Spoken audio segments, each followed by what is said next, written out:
All right, let's see how this works. All right, well, greetings, by the way. Welcome to a Wall Pass Wednesday. John, hear you there. And it is me here in Macon for the rest of the week. And so I'm going to ask for feedback. I want to know how things sound. I want to know how it's looking, all of the things. So let me know what's going on. So there's always that idea that, when you're in a hotel room, that you've got everything all squared away. And I have no earthly idea if I do. So it's like, you hit certain levels and you're going, all right, maybe this is going to work and maybe it's not. So here's what I'm going to do. What I'll do is I'm going to do this. I'm going to see if this will actually kind of okay. So we actually do here. All right, that's a good thing. All right. John, hear you there. All right. So here's the rundown for the rest of the week. Me here, and it's going to be 11:05. This is going to be normal. The only change is that there will not be an in session today because of the fact that once 11:05 hits, I turn into a pumpkin, have to go to the Macon Coliseum and do the basketball championships for Wednesday, Thursday, Friday. Morning, Abby. Thank you. And so no in session this week. In session will kick back in next week. Tomorrow, guests are as follows. The power hour is normal. So Nino and Nico, they get to join in at 10 and 10:35 respectively. So that's normal. Power hour is normal tomorrow. 9:05 batting leadoff, Joe Gould, the new general manager of Decatur FC in the WPSL. That is going to happen right out of the blocks on Thursday. So Thursday, we're guest heavy, but that's a good guest heavy because we get to kind of travel around the planet and see what's going on. Then Friday, once again, hopefully we can catch up with our friends at Beyond Goals Mentoring, perhaps our mogul in training, Mr. Parkhurst, and find out what's going on with him in Rhode Island FC because USL Championship kicks off this weekend, and also find out what's going on, obviously, with our friends at Beyond Goals and what they're doing here now that we're into the heart of high school season, and find out about the topics that Michael's having to tackle on a daily basis. Then hour number 2 is weekend whip around and patent pending, trademark coming sooner, hopefully rather than later. And then that way, we get you ready for the weekend. Jason will drop by about 10:30 or so. We'll go through Atlanta United, get through Red Bulls. If you missed the conversation yesterday that we had with Mark Fishkin from the Seeing Red Pod about Red Bulls and got the education there, that was really cool that we were able to have Mark on yesterday. So you can go back and listen to that on the network and go back and listen to the show on the network. So that's what's efforting on today and Thursday and Friday. We're getting you ready for the week. And remember, on Friday night, it is the season opener for Atlanta United 2 up at Mercedes-Benz Stadium. We'll have that action for you on our Mixler channel, soccerdownhere.mixler.com. So it's Red Bulls 2, Atlanta United 2. Friday night, Red Bulls, Atlanta United.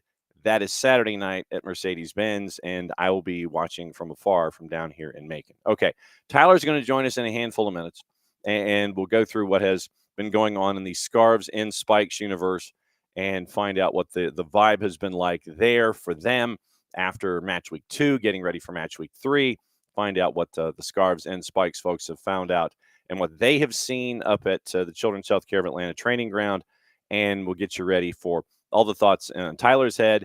And we also have to talk about gaming and heckling and coding and all those kinds of things and discuss what it's like to be a proud dad. So before we get into that, opening kickoff is going to be kind of split.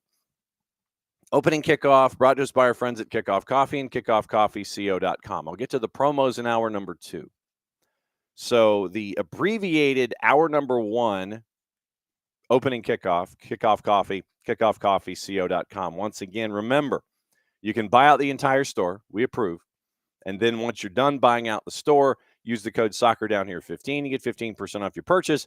They, in turn, take 10% reinvested into youth games, youth initiatives, stuff that they have earmarked at Kickoff Coffee, Morning Tom, and kickoffcoffeeco.com. I could be out of hell with it. I'm going to go ahead and do it.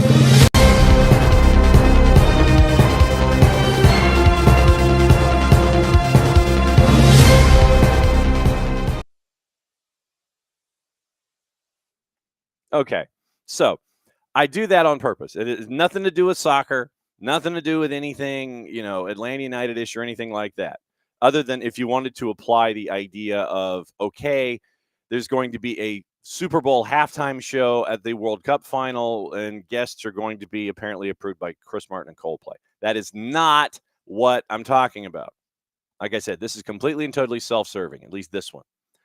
So you remember the saga about the wedding ring and where it is, and Tyler remembers this too, and all this kind of stuff. Breaking news. Let me take off the silicone version. For those of you who are watching this morning, I'm going to take the silicone band off because it has returned. It has returned. It is there. We found it. It actually did not leave. That's misspeaking. Morning, Alex. So the wedding band has been found. I don't know how it ended up where it was, but here's what happened. Yesterday, and Tom, no, we really don't, but Johnny Infantino said that they wanted to do one, and now they finally have broadcasters and music acts attached to it and all that kind of stuff. Anyway, the wedding band has been officially found. As I was packing up the entire car for the trip down here to Macon, and I don't know logistically how this is possible. There were some clothes that were on coat hangers, and they were resting on the rocking chair down in the office, down in Office HD. And hotel air conditioning, that's another opening kickoff topic probably for hour number 2. So I had a couple of coat hangers with clothes that were resting on the rocking chair down in the office. And so as I'm peeling off the clothes, one coat hanger at a time, I get to the last 2 coat hangers, and one of them has a blazer and pants and everything, and the other has a golf shirt and stuff. So I pull of the 2 coat hangers, I pull the first one, the one that's on top, I pull it away, and literally resting on the golf shirt on the coat hanger against the back of the rocking chair, the wedding band is resting, basically taking a nap on the rocking chair, resting on a golf shirt because there was a natural crest and because of pillows and stuff. So there was a place for it to land. I don't know legitimately how. I don't know how it went from me not having it when I was cleaning out the car to putting things onto the rocking chair in sequence, literally golf shirt coat hanger, blazer coat hanger. Somewhere between the blazer on the coat hanger and the golf shirt on the coat hanger, I'm guessing maybe as I was taking the clothing off of the coat hangers and going one by one, that was when the wedding band got stripped. And it ended up basically napping on the rocking chair, sitting on a golf shirt between stuff that had been put on coat hangers ever since the Appalachia game. I don't know how. I'm guessing, like I said, that it had been pulled by the coat hanger itself and just sat on the golf shirt. So literally, I'm guessing that's how this happened. But yes, yesterday as I was packing the car to come down here to Macon, found this. Well, not the silicone one, but the original. The original is back and running. And yes, the boss was quite pleased that we found the original. I was quite pleased that we found the original too. While I will admit that, not having anything on the hand that felt very, very naked. Having a silicone band on there, it's not the same thing. And then now having the original back, and now what I'm using the silicone band as almost like a stopper, so it doesn't go anywhere.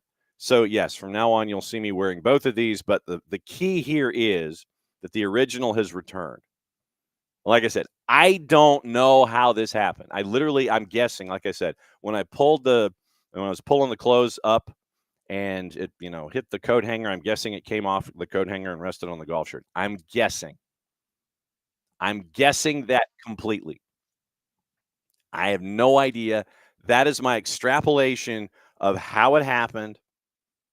And we now bring in Tyler to discuss this matter on opening kickoff. And like I said, dude, I don't know how it happened. I don't know how it was. I don't know how it landed, where it landed. But the wedding band has been found. Where exactly? So you're out of the doghouse, I see. Well, I was never in it. It was a self-imposed doghouse if it was anything. Because I don't like it's for a triple negative. I don't like not having this on. And so literally and Tyler made a point when he was looking back at all of the videos that we posted from Appalachia. He says, I think I'm quoting you accurately. I think I'm seeing tragedy here in real time. Yeah, it was there, When but it was yeah, it was there when I was cutting the promo at the beginning of the night. But my guess is that when I was putting things that were on coat hangers onto the rocking chair in Office HD, it got caught on one of the previous coat hangers and it got stripped off and literally was resting on the bottom piece of clothing that was in the rocking chair. So literally, as I'm pulling things apart and putting things on the rocking chair, ring comes off and it is literally resting on the last piece of clothing in a hanger on the rocking chair in the office. that is amazing. I don't know how the logistics of that happen. I'm not going to complain about it. I found it. The boss was happy. I have taken myself out of the self-imposed doghouse. And as I've told folks before you came on, I said the silicone band, I'm using it as a stopper now, basically. Yes. So What a fortuitous set of circumstances. Fortuitous, Yeah. that's a hell of a word this early in the morning, sir. Now that we've gotten through, that was opening kickoff, by the way, completely and totally self-serving opening kickoff that the original wedding band has been found. Now that you've had a couple of days and a couple of programs on your network to get everybody's thoughts about Atlanta United and what happened in Charlotte, obviously we'll digest this and we'll move toward Red Bulls as we go and the rest of Major League Soccer. But now that you've had a couple of programs and a couple of moments to digest what happened, what's been the early thoughts after match week 2? The world's falling apart. Of course, yes. That should have been about par. Yes. I mean, it's 2 games in. Atlanta has shown really, really good signs in the attack, and it's not just about the goals, right? Like, I mean, the goals have to come, and they will. I have full confidence that they will because they are creating opportunities. They're taking shots on goal. It's not like they're not getting into spaces. You had a goalkeeper of the year that did his thing up in Charlotte, and then the second half happened, and yeah, I mean, it's a concern, but it's also something that can be fixed, and I have confidence it will be fixed because Ronnie Dyla is not the type of coach to let that kind of stuff slide. Yeah, I'm just gonna let that Yeah. happen. Everything's cool. Yeah. So no, I mean, the Charlotte, I said it on Sunday, like the Charlotte game, it doesn't concern me at all. It just annoys me because one, it's Charlotte. You have to deal with the mouth running and all, but it's just like you're better than that. Had you come out and played a second half the way that you did the first half, then we're having a totally different conversation right now. So Yeah. it's just those little mental lapses. I thought Matt Edwards had a very good first half against Zaha. Asked him about it yesterday, and he said he wanted that matchup. Like, he was excited to have that matchup, and he said it helped build his confidence. And he understands, like, as the quote unquote least experienced player on the team, like he's made mistakes and things like that, but his team is there for him. They're helping him grow. So like there's lots of good things to take out of a loss sometimes. And this is one of those, like, if you can fix the little issues that are there, these are not wholesale problems. These are like little individual mistakes that you can ratchet down on. These are like little minor tweaks, and some of it might be just somebody having a bad day. And so it's not the world falling apart. I think you're still in a really good place. And going forward, I mean, yeah, you have some tough games coming up. Red Bulls is never easy for Atlanta for some reason, but no, it's too early to like legitimately overreact. Oh, come on, man. That's what Mondays are for. You mentioned you mentioned Matt Edwards, and Matt has been getting the Q&A this week. And I mean, for a bunch of different reasons, understandably so. But when you look at what Matt did in that first 45, and I'll go through the numbers, courtesy of our friends at SofaScore. And Matt ended up playing 72 by the time he was done. The 1 clearance, 2 picks, 2 tackles, 1 dribble pass, 4 of 8 on his ground duels, fouled once, 89% passing on 67 touches, 41 of 46. Had a cross, 3 of 4 on long balls, and also 1 for 2 on the dribble. So Matt was able to give you a couple of different things in addition to being in Wilf Zaha's back pocket and making sure that he was going not to have an easy time of it in his first 45 here in Major League Soccer. Yeah, and I think I even put it in my article right after the game. Like I want to give the guy credit because he handled Premier League, attacker Wilfried Zaha like a pro. He got pushed in the back because he was frustrating Wilfried Zaha so much. And he talked about that yesterday. He said, it was my first reaction whenever somebody pushes me in the back is to turn around and bow up. And I'm like, good for you. Yeah. He made, just like a lot of people in this particular play, he made a mistake. He again talked about that yesterday too. He was straight up about it. Like, I misjudged the ball. It took a weird bounce. Not going to get into the conversation about the turf there because it doesn't matter. But I mean, that whole game, like some things were, the balls were taking some weird bounces, whatever. It is what it is. Yeah. But it takes that odd bounce. He misjudges the bounce. And then from there, it's a comedy of errors leading into that goal. And it was just a lot of things that went wrong. But as far as him individually, I thought, man, like this was such a step up over week 1. And then yesterday at training, I was keeping an eye on him and very intentionally keeping an eye on him and Miggy because in some of the early drills that they were doing, which were essentially very fast, rapid building out of the back attacking drills, not building out of the back to like slowly work your way up the field. This is like, one touch, give and go. We're bypassing multiple lines at a time kind of drills, almost a half pitch. Miggy and Matt Edwards were 2 of the 4 that were in this particular group. And Miggy was constantly, you need to be here or you need to be there or you need to be doing this. And also saying, hey, good job there. Great job. Like, that's awesome. Giving him lots of reinforcement. So he's building off of one of the best wingers in the league in Miggy over there. And that's helping his confidence. And so I think, he's in a position where he's going to have a long way to go to take that job when Brooks Lennon is healthy. But I think you're now developing somewhat out of an emergency, a outside back that can come in and I think be a lot more comfortable than he was even in the beginning of the preseason. And Jarrett Smith now joining us. And Jarrett, we're in the Matthew Edwards part of the discussion where it has been on the job training for Matt. And you look at week 1 versus week 2, you end up with different levels of competition, different history with the individuals that you're going after when the attack's coming your way.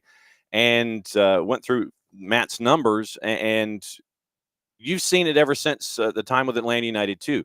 You've been there with the beginning of Matthew Edwards and the progression, and we're now getting to see what Matthew can do, but it's also accelerated learning because it's now Major League Soccer, and you're going up against guys like Wilf Zaha in your second match that you're starting. Yeah, it's a matter of, like you said, I mean, it's a matter of learning for him. And it's tough to learn on the job, man. It's tough to learn in this league on the job. And I think it was one of those things where he made mistakes on one of the goals. Yep. But you also can't take away, in my opinion, you can't take away from the fact that in that first 45 minutes, he put Wilfried Zaha in hell. And to an extent, one of the reasons Charlotte's having to play basically pulled out their playbook from NFL Blitz John, I don't know if you ever played the arcade cabinet of NFL Blitz. Oh, absolutely. I played QB. I played quarterback and NFL Blitz. Yes, sir. But just basically running the play the bomb. Mm-hmm. One of the reasons they had to do that is he couldn't play into Zaha at that point because in the first half, Matt Edwards didn't put a foot wrong. Like, not only did he not put a foot wrong, he wasn't afraid of Zaha. And that was the thing that I think I was most impressed about was when he squared up with him. Because I will always go back in my head to the first time Atlanta faced Miami with Messi. And it felt like there were players on that field that were more in awe at the presence of Lionel Messi than they were realizing, oh, we're in the middle of a game and he's going to skin me alive. He doesn't care if I think he's an amazing player. Or, the way guys talked about Bastian Schweinsteiger when he was in the league. You can respect a guy for what he's done, where he came from, what he's capable of, and also not be afraid to get up in his grill and ask him if he wants to meet at the crossroads at midnight and throw down, which is what Matt Edwards did in the first 45 minutes. Yeah, when they started pumping long balls and got a couple bounces that went their way, and they converted them. Give them credit. This isn't to take away from Charlotte. No. Give them credit. They converted their chances when Atlanta did not in the first half. But the fact that you had that kid out there, only a couple starts under his belt, not only stepping up and defending Zaha, but being willing to go toe-to-toe with him and get in his face, I think that was my favorite part of it. And yeah, is he going to have good days and bad days? Absolutely. George Campbell had good days and bad days. I fielded so many complaints about George Campbell when he was playing for Atlanta United. He was getting minutes because you were out of center backs that year. Yeah. To the point where I'm slowly going insane at the amount of people who now talk about George Campbell being a potential national team player. Oh yeah, George Campbell. George Campbell. We told you he could play here, but you didn't want to hear it because you were too busy bitching about the fact that a 19-year-old kid was having up and down performances. Matt Edwards is a bit older than that. He's gone through college, but he's still having to adjust to the speed of the game. I don't know what Edwards' ceiling is, but like I said, the fact that he was willing to go out there and throw down was the thing that I was very proud of. Tyler, you look at that and you see that with players that are coming through the Atlanta United system. I mean, they start with the academy. We see them there. We see them with the twos. We see them with the first team. Whether it's Noah and Ephra and Caleb and Matt and left back university, being what it is, or center back university being what it is. And now you're seeing that with DCQ, with Dominic Chongqui, who we just have to refer to as Dominic in press conference situations. Don't say Chongqui to Ronnie Dyla. You're like, who? Dominic. Yeah. Dominic got 18 to add to what we've seen so far. And once again, it's another one in that list of, okay, we're telling you now. We've seen these folks. Here's the next one coming through. Please, if you would, take a peek. Here's what you're getting. When you unwrap this present, here's what you're getting. Now you're seeing it with DCQ in small starts because of necessity and injury and such. But once again, you're getting that next person who's stepping up to be a part of that youth movement that Atlanta United has been building over time. Yeah. And when he came on, he provided a little bit of a spark that you needed. I mean, of course, it was like mass substitutions, which were necessary at the time. But I mean, I think when he came on, he brought in some extra energy. And sometimes this game is not as complicated as we make it out to be. Sometimes it is a matter of somebody that can run really fast, that has been sitting down and available to run really fast against people who have been running really fast and can't run really fast anymore. And that's what it comes down to. Like, you just, when it's late in the game, especially early in the season, you get a young, hungry dude like DCQ on the pitch, even though he is labeled as a defender, he wants to get forward too. And so he has that fight in him. He has thoroughly impressed the club in the preseason. Like, there was not a single press conference after any of the preseason matches that we went to that Ronnie Dyla didn't have something amazing to say about Chongqui. So, I mean, I was happy that he got his moment. And I've seen some people, get a little upset that, like, they're saying that Atlanta wasted that call up, that spot, because he actually got playing time. I kind of go back and forth because I think for as much praise as that kid has gotten throughout the preseason, he needed to be rewarded with some real time. Yeah. And I don't think, knock on wood, but I don't think this is one of those where it's going to come back and bite you later, because you have Pedro Amador, who is probably going to be available this weekend, I would imagine. Mhm. He was out there fully training yesterday. Then you've got Matt Edwards, who can technically play both sides if things, go that way. And then Brooks Lennon is on his way back as well. He's fully training too. So like, it's not that you don't have depth. You just, you got a kid who kind of, for a lot of people, came out of nowhere. And I don't know, even any of us thought in this preseason he was going to do what he did. So for all of that, the hard work that he's put in, and in a game where you just need something different, man, throw him in. If you burn that one call up, like, it is what it is. You've got the other one for him to play in, but in theory, you're not trying to use those anyway. So he's going to get plenty of time with the twos this year. It's not like he's not going to get playing time. So use it, let him have a taste, keep him hungry, and let him take that experience with him, to continue to grow. Yeah, and Jarrett, we've been able to see well, and I think Jarrett, I think the first thing is to fix that rule where the call up rule has to be adjusted. Yes. Because of all of these competitions that you have in Major League Soccer right now. You don't know what direction you're going. Are you in Open Cup? Are you in Leagues Cup? Are you in the CONCACAF Hemispheric Extravaganza? Are you in some combination of all three? The 6-pack has to go. It has to either be expanded to a double-digit number or just blow it out of the books because of situations like this. If I say hamstringing, that doesn't sound like the proper participle. You are hamstrung as a club. My mother was an English major. That's why I'm driving myself crazy. I saw the PTSD happening. Yeah, it's like, all right. So you're hamstrung if you are a club and you only have X number of call-ups per individual. And I think that you're restricting the talent that you have on display that you would need in these multiple competitions. Anyway, Jarrett, DCQ and the backline, what we've seen yesterday, apparently Hawkeye was dropping dimes, Pedro Amador, when it comes to what we're used to seeing from him. Brooks on the way back. And we still don't know where Ronald Hernandez is in his recovery.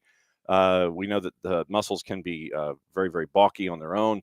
But, once again, you have Cobb, you have Ephra, you have this depth that is there for you, and you've navigated these first couple of matches. Yes, there have been mistakes, one or the other, but you've got this depth that you have for later that you've been able to showcase a little bit here in the first two matches.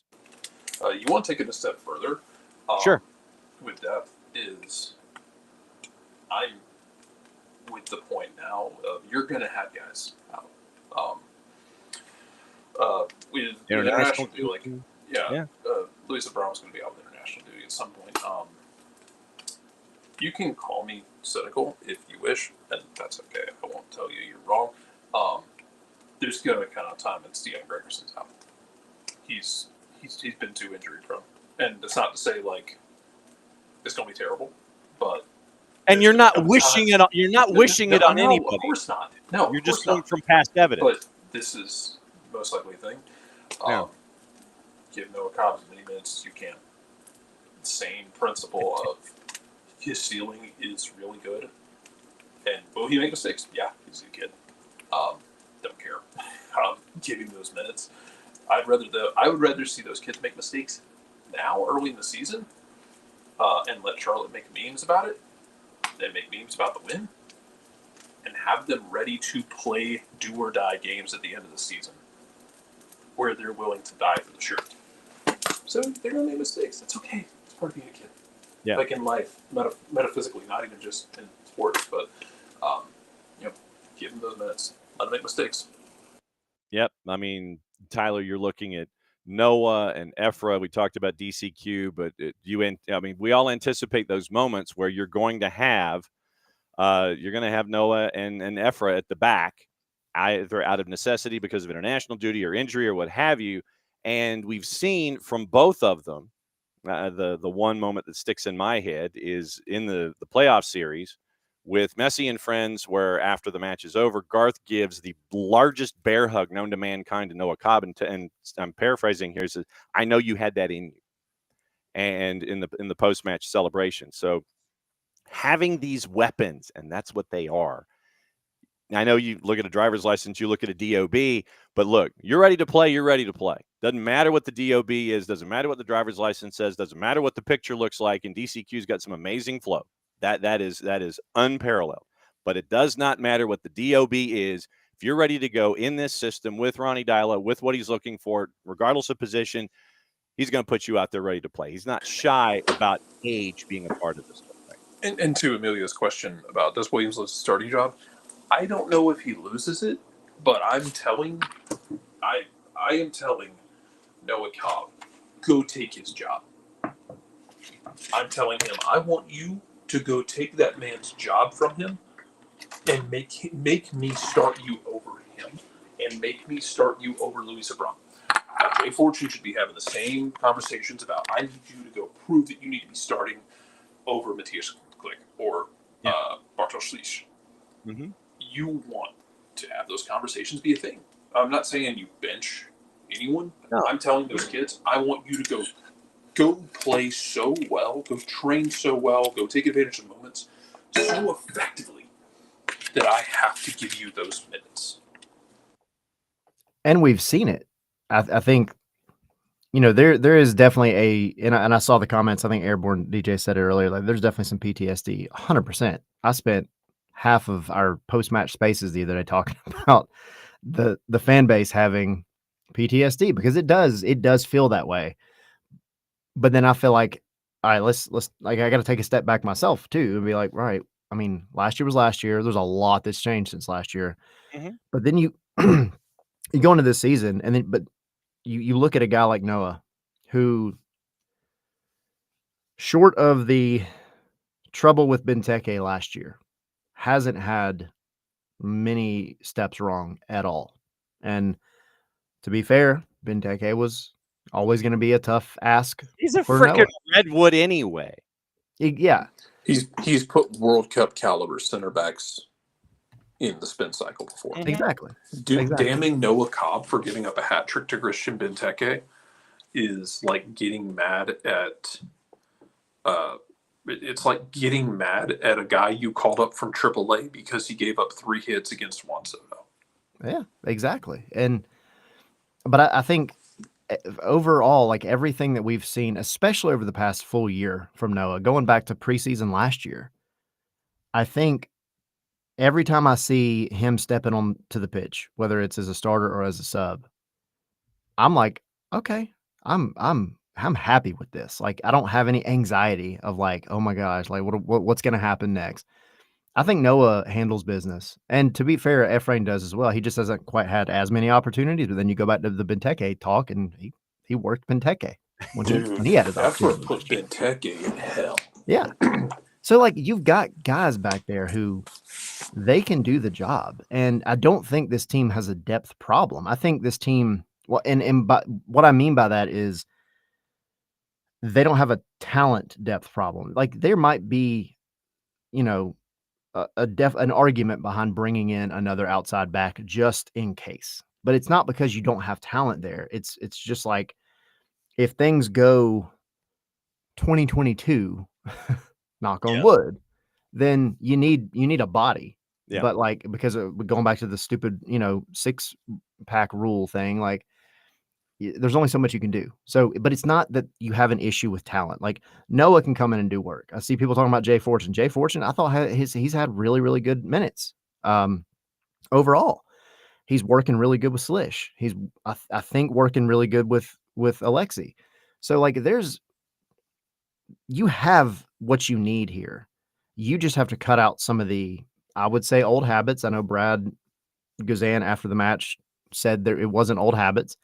I kind of feel like maybe there is some stuff that they have to, tweak and work out from years past, and that's fine, whatever. But I'm not worried about the moments that you have to bring on a Noah Cobb or a Matt Edwards or a Jay Fortune. They're young, but they're hungry, and they've shown that they can do the job. And on top of that, now you have an attack that, and I know everybody's going to point to the goose egg on Saturday, but it wasn't that they didn't create opportunities. I've already said it once here, but like there were so many good chances. They had 10 shots to Charlotte's 2, had double the expected goals in the first half. Mhm. That was great. Like that was a really good first half. You just couldn't get past Kalina. And then the second half was a totally different ballgame. But I just, there's nothing there that causes me real concern. And in fact, it actually gives me optimism, I think, going forward. I think you'll have more center backs coming down the line because I know I'm also a proponent for Efrain Morales, who's a really nice kid. On the field, he's a mean cuss. Yes. But I want my personal concern, and this doesn't have anything to do with like the way the team's structured. I would worry that like after this year, Efra's going to end up walking because you have a logjam at center back. Even if Derek Williams is on the back end of his career, you don't know what you're doing with Lisa Brom. I don't know what Efra's future is here, and I don't know how they see him. And I wonder if he would. I would be sad if he left, if he walked. But I wonder if he walked to get a chance to go start somewhere else because I think he has that potential in him. The jump he made over the last 2 years to be where he is has been really impressive to me, and I hope that he will be part of that. But yeah, you still have more coming down the line. I think Noah Cobb is going to end up snatching a spot and then not giving it up until, I don't know, the heat death of the universe or someone from Europe comes and offers a bunch of money for him or something like that. No, that is going to be for those of us that like to monitor international transfers and things like that. And we sit there and it's like, okay, who's next discussion? It's at left back and center back university, otherwise known as the Children's Healthcare of Atlanta Training Ground. It might be Noah as a part of this. And then as we've seen, and I'm not going to put this on anybody else, but there are others that I know the three of us have sat there and we've seen that we'll sit there and go, yeah, I'm not going to mention who. We kind of pretty much all know who, but I'm not going to mention because they're young kids. And I mean, they're just starting out and the ceiling is very high and the laugher curve is very laughery. And so we'll leave the names out, but I think people can pretty much sit there and see who we might be discussing in these kinds of situations. Tyler, when you look at the midfield, I know, and since people are talking about Jay Fortune, and we're talking about depth, and we're talking about two central mids that are going to be there, this is almost like a multi-part question. I mean, you have a situation where you have the four in attack, you have Click and Sleesh, but then in that competition, you've got Jay and Tristan that are a part of that discussion too, and the depth that we were not discussing last year is here this year to where we're having discussions about 17 or 18 people on a weekly basis that could contribute to a situation like this. You have Jay steps in, Click ends up being a late scratch. Then Jay steps in and puts up the numbers that he did paired with Bart in a crush situation. No worries. I'm in. I'm ready to go. Bang, boom. Everything's fine. Those are the kind of things that you're looking for in a roster like this. The depth that we didn't have last year is here this year that we're talking about. Yeah, the midfield in the opening two matches has been really good. And I almost said hasn't been a problem, but like it's more than that because if you look at the years past with a lot of the same group. So credit to the coaching for, maybe the little changes that they've done. But Atlanta was primarily a team that was going to play out to the wings, get the ball forward, and try to send something in. They rarely were successful in trying to play through the middle of the park. And both games this year, you've seen them be able to play left, right, and through the center. And that's a credit to Bart. That's a credit to Click in the first game, but Jay in this game. I mean, you didn't really miss a step, I felt, in midfield. I mean, I thought they looked really good. And then, of course, it does help having some guy named Miggy kind of floating inside. So I've heard, sir. Yeah. But I think you have threats now from every part of the pitch. And I really do feel like it's not been a concern. And like you said, Jay stepping in, I thought he handled business. I was half expecting him to pull another one of those goals that he had last year. I mean, it just felt like it was meant to be. But he again, like the depth, you're dropping pieces in at the last minute, the literal last minute. I mean, Click was like essentially in quarantine on the plane. Sitting row 32, get away from us. Go to the back, like just bay back there. Like we're all gonna be up here. You put in your little bubble. So yeah, I mean, like, so to get that decision made, however many hours before the game to say like, all right, cool. It's one thing to know, right? It's one thing to be in that headspace where you're like, all right, I'm gonna be starting, kind of getting in your routine. But to be told, a handful of hours before the match, like, all right, you're taking a spot, that can be rough for a young player. That can be a lot of pressure. Jay, he doesn't have that problem. He doesn't have that problem. And, going back to like the entire conversation that we're having about the youth and the depth, I mean, Matt Edwards standing up to Zaha, like the many, many times over the years that we've seen guys that come up through the academy and the twos and their inability to be scared. I feel like there's like an underground fight club somewhere in the Children's North Carolina training ground that they like make them go to against like bare knuckle boxers. And like, you're not coming out until you show no fear. And then they come out and they're like, hey, bring me Messi, bring me whoever. And they handle it well. They just don't show that kind of fear or that worry with pressure. And I think you saw it again here. Like Jay stepped in, Matt Edwards is stepping in, he's growing. Yeah, Alex and that ex dog. I mean, yeah, they've got it. They've all got it. So I'm happy again with what I've seen out of. I mean, not when we're talking about the young guys a lot, which they deserve a lot of credit because they don't always get it. But the team overall, for the most part, you've had individual mistakes, yes, but I'm not worried. I'm not worried right now. No, and Jared, if we were to discuss this fight club with Steve Cook, the head coach of Atlanta United too. Talk about a mean cuss at times.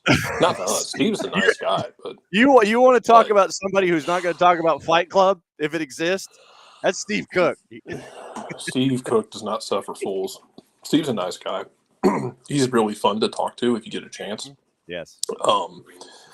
But he's told us before, he holds those kids, especially the teenagers, to a very professional standard. Basically, if you want to be, telling them, if you want to be a pro, you're going to act like a pro at every given moment. Everything you do will have to be professional. If you want to do this as a pro, you need to do it now as a kid. And if you don't want to, then thanks for saving my time. Mm-hmm. And just to give everybody the 411 once again, Twos and Red Bulls 2 on the network over on our Mixler channel. That's going to be Friday night. And I'm fairly certain you're going to hear from some folks. Probably you're going to hear from Steve and a couple of other folks in the pregame show leading up to the game. 7:30-ish kick on our Mixler channel at soccerdownhere.mixler.com. Our coverage of the two starts in earnest this week with the home opener and the opener on Friday night. Just to let everybody know what the numbers were for Jay. 78 touches, 52 of 57 passing on 78 touches. That's 91%. 3 long balls completed out of 4 attempts. 3 for 3 on the dribble against Charlotte. 7 of 9 on his ground duels.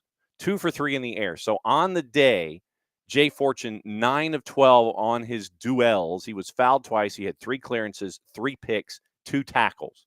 That was Jay Fortune's day in 78 minutes against Charlotte this past weekend. That's a lot of numbers that are more than just the straight line in a bunch of different categories that you end up with someone that you just sit there and you tap them on the shoulder and go, look, Clicky is in the back of the plane and he's by himself. No one's touching him within 4 rows. You're starting. Okay, bang, you're in, So not necessarily a surprise when you anticipate Jay Fortune sitting. It's like, you go like that, you make the call, Jay comes in and gives you those numbers. Red Bull's coming up. And Abby, good to see you. Thanks as always for dropping in. Red Bull's coming in And we had the conversation, like I said, we had the conversation with Mark Fishkin from Seeing Red Pod on the show yesterday morning. I would recommend folks go back and listen to that. 8 results in 18 matches, and that's wins and draws going up against Red Bulls. Traditionally a very tough opponent. When you look at this bunch that has a healthy Emil Forsberg, Tyler, and they put 2 on Nashville, and I think Nashville has more issues than that, and I'm surprised that it was only just 2. But when you look at Red Bulls coming to town, what sticks in your head with this bunch coming, where you're going to get the Nicoliffi press, but a little differently as you see things? Yeah, I mean, obviously they have. I don't want to say. I'm going to say it. They have maybe an overinflated sense of confidence.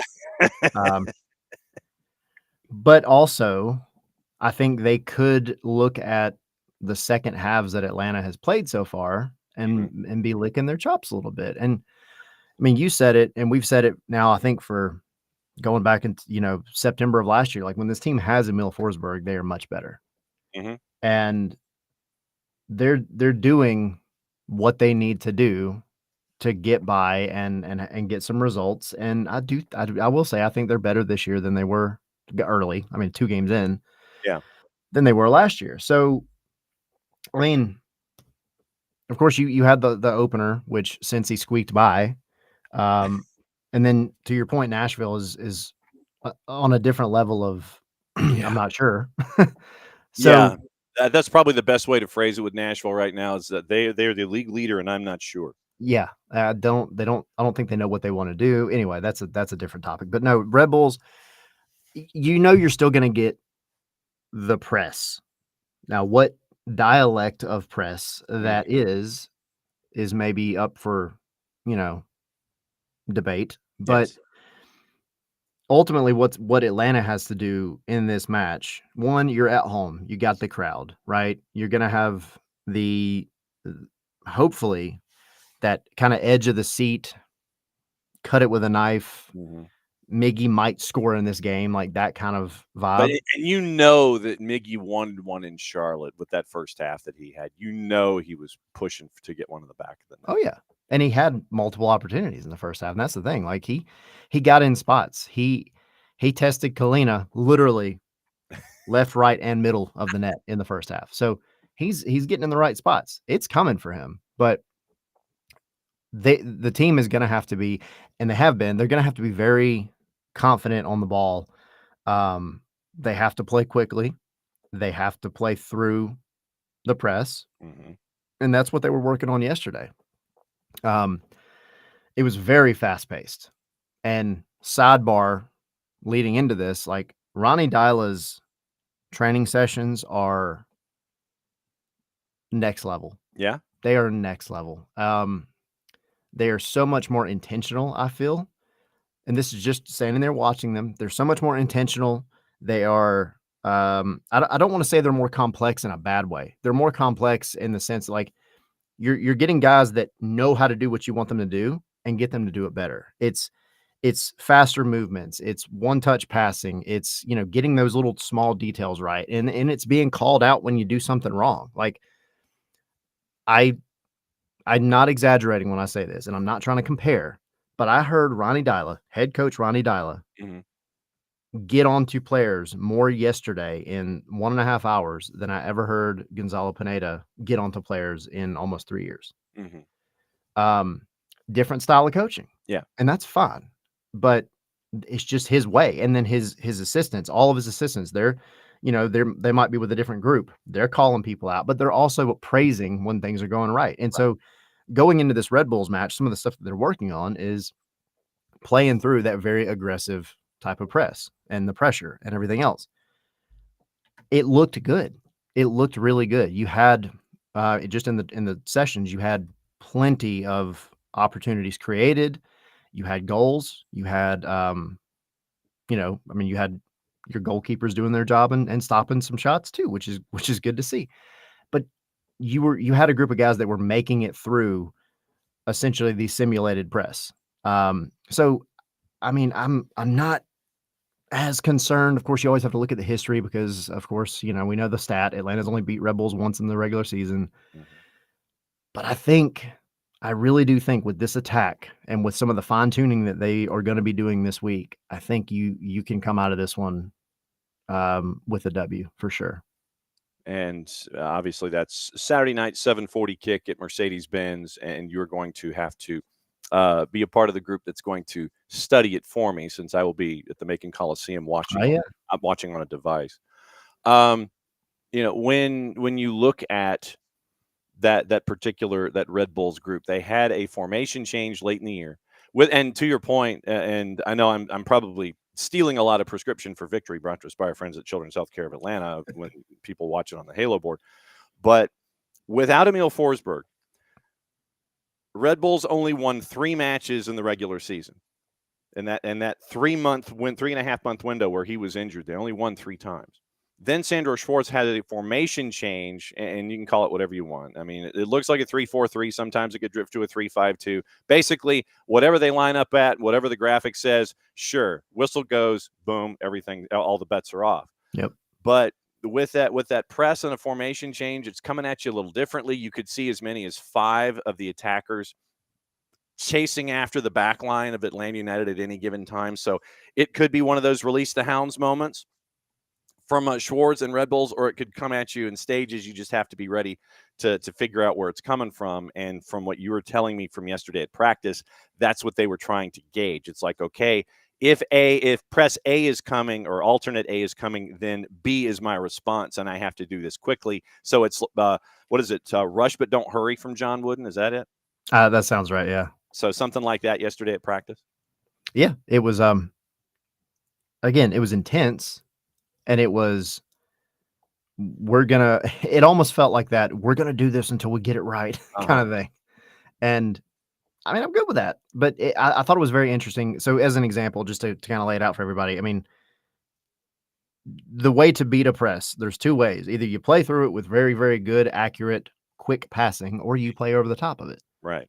And I think you need to do both to be you can't just stick to one. Like you need to, it's like, use the run to open up the throw, vice versa. That's part of it. But yesterday, they were essentially divided into groups of 5, I believe it was. And typically it consisted of a defender and then 3 midfielders, including a winger, and then an attacker. And it always started off with the defender, and he would play. And then you had guys that were essentially the defenders, and you're trying to play through them. So defender to one of the midfielders, straight to, an on-running person. And there's differences every time that the players could pick, let's say Matt Edwards and Miggy. If that ball was played to Slish in the midfield, he might play it to Miggy. Mm-hmm. And then Matt Edwards is doing whatever he wants to do, whether it's an outside, run or inside, whatever. And then Miggy is making the decision, do I go back to Slish, who's also making a forward run, or do I play it out wide to Matt? And then obviously the entire goal is, before you get to the line that they had drawn, to play it to your attacker. Because you were going to run out of space, and the whole goal was to do it in that short amount of time. Okay. So it was very, very intense.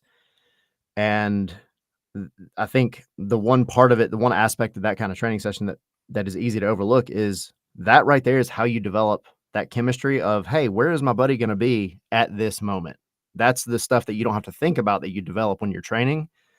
And this is how you build that. So it was, I was very impressed by the type of drills that they're doing, because they're just so intentional. It's not go out there and, kick the ball in a rondo for a half an hour. Yeah. Like that doesn't do much. This is specific, and it's how you want to play, but more importantly, it's how you're going to have to play at least part of the game against the Red Bulls. Well, and to your point, I think that perhaps having a matchup like this early in the season against a team that comes at you the way that Red Bulls do, you're making sure that chemistry is there. You're almost forcing the chemistry issue by playing against a team that's going to come at you and press. So you have to make sure that those relationships are there, and you've got to think for the others that are going to be a part of that passing group that you're talking about. So maybe this is a good thing when it comes to developing chemistry, having to think like this and know where your buddies are going to be this early in the season. Before you go, so how was it with the gaming on the weekend? We have to ask this. So he actually did really. He got really rave reviews from the judges. He didn't win. He didn't. Okay, I'm calling fix, but okay. That's what I said, because I was very impressed, the fact that he did it entirely by himself. But I mean, when he got his, you go in, present your game, get your sheet back from the judges, and it was like there was nothing negative, and it's almost like, give me something negative so I can work on it, But he came out super encouraged. They said, it was incredibly innovative. They praised a lot of the very technical stuff that he put in the game, and they were like, there's really not much that you could improve on. And I'm like, all right, well, that's cool. So then how do you not win? That's what I said. I was like, all right, well, but no, he was incredibly encouraged by it, and I know how much work he put into it, so he did a great job. I'm super proud of him.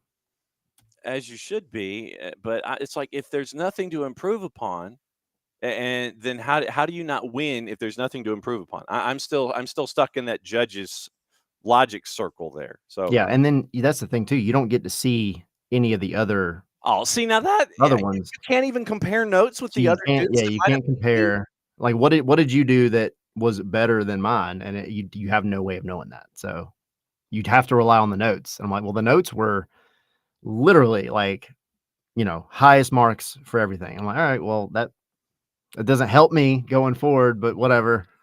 I would like some feedback, but whatever. Yeah. Well, anyway, he won, so that's all that matters. That's how I feel. He won. All right. So tonight, what you got going on? Tonight, 7:00, we will have our Wednesday show previewing Red Bulls, talking about training yesterday, and we will be joined by Mo Adu. I've heard of him. Yeah, that guy. Okay. Before you leave, do me a favor. Flip your camera. Oh, is it? I think you're reversed. Did I reverse? This happens. How do I do this? Tell me how to do this, John. All right. So hang on. Oh, I got it. There it is. See, now everything is Now everything is. I appreciate it. Yeah. Because I saw you pop in the other day in the chat, and I was like, it like there's a lot of things on Restream that reset back to normal when you're doing this, and it irks me. Yes. And so tonight at 7 Eastern, yes, across the SNS network, on the YouTubes and every place else. Now your camera, I believe, unless your settings will be different, you'll have to sit there and check it again at 7:00. And I can't help you because I'm going to be indoors at the Macon Coliseum. So make sure that Ache's camera is flipped. Make sure that your camera is flipped and that everything is facing the right way. Mo can be reversed. I think it'd be kind of cool to have Mo's hotel room or his casa reversed when he's on. So very, very cool that you're going to have Mo Adu on tonight for SNS in the midweek. As always, my friend, great to see you. Thanks for putting up with me in a hotel room in Central Georgia. Always. And so we will you're going to have to watch it for me. So as always, if you feel like crashing during the power hour on Friday, please do. We'll see you when we see you. Be good, my friend. Sounds good. Appreciate it. All right, there goes Tyler. And Jared already had his Irish goodbye. So, Jared's out the door at like 10 till or whatever. So, all right. So it is after 10:00. And Tyler put up with us through hour number 1. And now the rest of opening kickoff. And this is where all the promos come into play. So once again, you can help out SDH, and you can be a part of the SDH universe in a bunch of different ways. So what you can do is, if you believe in the gear, and folks have gotten the gear, and after we go through the promos, I'll go through and say hi to everybody this morning before we get into the news of the day. Had some stuff in Champions League yesterday, had some stuff in the CONCACAF Champions yesterday, and we'll get into that, and we'll discuss. It's a big day for the CONCACAF Hemispheric Extravaganza today. 3 yesterday, 4 today, and then I think we have the 1 straggler on Thursday.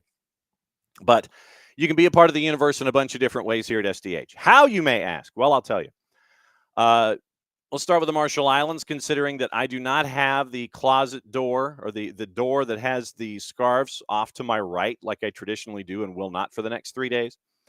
If you have not and you wish to help out the last country on this planet that is trying to build a national soccer program, you can go to the Marshall Islands Soccer Federation website, order a bunch of gear from them. Then from there, if you order the scarf comes from me, and I have it on the other side of the door in Office HD, which I'm banging on my imaginary Office HD door right now because it does not exist in a hotel room. So you want the scarf, you get it from me. You want the gear, you get it from London. And when Lloyd Hours, the technical director, for those of you who follow them on social media, and I would recommend that you do, you're going to be looking at how the technical director down there, Lloyd Hours, is developing the program right now through futsal. And he's on the island, and he's having the islands do their intra-country competitions. And he's building futsal on a bunch of different islands inside the chain to have depth and competition. So very, very cool stuff from Lloyd. We'll catch up with Lloyd when he's back in England at his home base, but right now he's spending a lot of time on the island and developing the program there. But if you want the Marshall Island scarf, you go through me. You want the other gear, it comes from London. Also, you can get your first ever SDH jersey presented by our friends at Kaiser Permanente through Olive and York. It is the navy. And like I said, I'm with Abby. To me, it's dark navy, but apparently navy is navy, and navy by default is dark. So navy jersey, Kaiser Permanente across the front. You can personalize it with either white letters and numerals or the Carolina blue letters and numerals. And once again, thanks to our friends at Kaiser Permanente. We couldn't do anything without them. Also, thanks to our friends at Beyond Goals Mentoring, who are on one sleeve, Soccer for Good on the other sleeve. Personalize it as you wish and help out our causes in 2025. Also, don't forget, you can go to Grady Baby and Grady Baby Co. Get the Soccer is Just Better in Atlanta gear. It is in the red. It is in the black with the gold lettering. I have the sweatshirts. You can get the T-shirts. The boss has already stolen the black one, and she has claimed it for herself. That's why you only see me wearing the red one on the air. So Soccer is Just Better in Atlanta gear from our friends at Grady Baby. And you get the SDH logo on the sleeve, on the inside of the cuff, and you get to help out middle school soccer programs attached to Atlanta Public Schools. So very, very cool stuff there with our collaboration with Grady Baby and Grady Baby Co. We talked about opening kickoff and our friends at Kickoff Coffee and kickoffcoffeeco.com. Now, time to discuss what's going on in being a fanatico. And what you can do in being a fanatico is you can, for $10 a year, literally for $10 a year, you get to be a part of our Fanatico program. And you can go to Chant. You go to our Chant app, our section within the Chant app itself. And so let me hit it. So this is what the deal is with Chant. You see how it's dialing up the SDH part of things, and I'm trying to hold it so it doesn't have any kind of a shine attached to it. But yeah, you can go to be a Fanatico. And we start our day, you know, I traditionally, when I remember to, is I'll start and say hi to everybody and what's on your mind and all that kind of stuff. So through Chant, become a Fanatico, and you can become a part of the community here. Now, the way that this works, $10 a year, literally $10 a year. What do you do for $10? What you can do is you can join the Fanaticos membership program, and you get access to exclusive discounts all over Atlanta, breweries, pubs, retail stores. Lloyd's has a specific discount in here attached to it, certain Atlanta United gear, hotels. Literally, there is a discount code on here for a resort in Costa Rica. I'm not kidding. So if you wanted to go see Herediano, you wanted to go see Saprissa, and you wanted to go to this resort, you're a Fanatico, you get the code, and you get to go to which one is it? Which partner? Hang on, because you got like Fido and Round Trip and Social Fox and O'Sullivan's, Chateau Arenal. By the way, Chateau Arenal, El Castillo, San Ramon, Costa Rica, literally. And you could get a discount if you wanted to go see Saprissa or you wanted to go see Herediano. You say at the Chateau Arenal, you're a Fanatico, you get a code, and you get a discount. So those kinds of things. You get exclusive access to the group on the Chant app, then you get better connected with everything we do at SDH. So sign up, and let me see if I have to do. I didn't save it, did I? I don't think I did. So let me do this, and I will write it down again. Let's see. All right. So spot me a second here because I can't. Actually, you know what could I do is I could do this. So let me do this, and I will cut and paste, but then I'm going to have to play with it a little bit to give you the full address about being a Fanatico here on the SDH network and being a part of everything that we do. So, all right. So instead of the word, I do that. Close here. And I know this is for making an incredibly lively segment on video and audio, and I apologize because I should probably just go ahead and make the banner so it's already here, but I don't know how you make the banner. So wait a second, that I didn't do the whole thing, did I? Okay, so that was where my problem was. All right, so all right, so I think this is it, except for the ending period. So this is how you become a fanatico. Group.chant.fan/soccer down here, and forget the last period. So group.chant.fan/soccer down here/join. Disregard the last dot. Group.chant.fan/soccer down here/join. You become a fanatico. $10 a year. You get to join our community on the Chant app, and you get all those discounts to all those really cool spots. And you get to help out continuing to grow the game with what we do here at SDH and with what you do here on a daily basis. So you've got all of that stuff there. So go to soccerdownhere.net. You can get our gear, and you can also get the Olive and York jersey. So you can get all of our original stuff over with the new logo over at the soccerdownhere.net. You go into the sections there, and you go to the shop section. You get your gear. I think we have some Attack and Ruckus gear there as well.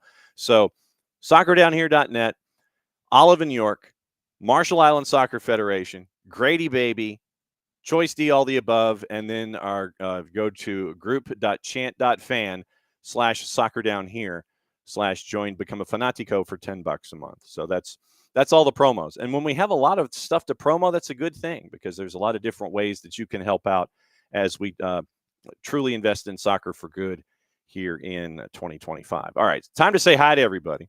And I know that Abby came in and then she had to leave. But let's see. So morning, Abby. Morning, Tom. Yes, in the world. And to Tyler's point, yes, the world was in fact falling. Morning, Alex. Tom, why do we need a halftime show at the World Cup? I think probably just because Gianni Infantino wanted one more than anything else. So I think that might be it. No real other reason that I can think of. But other than the fact that Gianni Infantino wanted one. Club World Cup. Okay, so, well, all right. So I guess this will qualify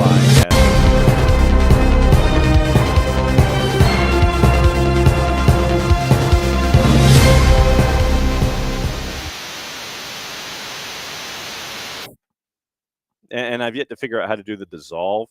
So apparently, TNT and DAZN have announced their broadcast details for the FIFA Club World Cup in 2025. So TNT and DAZN announced a partnership for the highly anticipated event, June 14th at Hard Rock, ending in the Meadowlands. TNT, TBS, and True televising 24 of the tournament's 63 matches in the United States.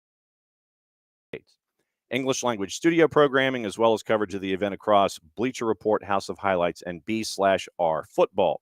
Then DAZN, if you have it, or if you know folks overseas, DAZN's going to do all 63 globally, free in multiple languages, and 12 different venues, 8 groups of 4, So TNT is going to add the Club World Cup 25 to their portfolio. That includes NBA, MLB, Division I men's basketball, NHL, the U.S. Soccer Federation, Unrivaled, NASCAR, Roland Garros.